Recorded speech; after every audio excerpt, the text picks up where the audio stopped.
వాస్తవంగా speaker, deputy speaker ఇద్దరూ కూడా రాజకీయ విషయాలు మాట్లాడకూడదు, మాట్లాడరు.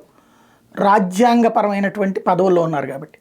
కానీ తన జీవితంలో తను ఎదుర్కొన్నటువంటి దాని మీదన పోరాడుతున్నటువంటి రఘురామకృష్ణరాజు ఆ అంశాల మీద స్పందిస్తే తప్పు లేదన్నటువంటి ధోరణితోనే ఉంటారు. అందుకని వాటిని మీదన స్పందిస్తూ ఉంటారు.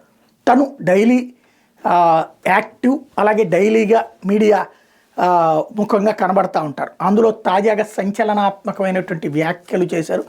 తులసి బాబుది ఇవాళ పేపర్లలో వచ్చింది కదా, అతనికి రిమాండ్ ఇదే కోర్టులో వాదించిన సందర్భంగా అతనికి 2021లోనే అతను లాయర్గా నమోదైతే అతను వాదించింది లేదు, పాడు లేదు. కానీ అతనికి దాదాపుగా సహకరించాడు కోర్టులో వాదనలకంటూ 40 లక్షల రూపాయల దాకా ఇచ్చారని. కాదు అప్పట్లో ₹1 కోటి ఇచ్చారు అంటేనే జగన్ ప్రభుత్వం నన్ను గుర్తించడానికి అతను పెట్టించింది అన్నటువంటి పాయింట్ నెంబర్ 1.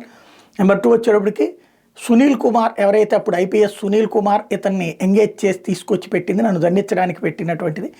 కాబట్టి ఆ సునీల్ కుమార్ని ఎందుకు సస్పెండ్ చేయట్లేదు అంటూ ప్రశ్నించారు. కాబట్టి ఇప్పుడు సునీల్ కుమార్ సస్పెన్షన్ దిశగా అడుగులు పడతాయా చూడాల్సి ఉంది.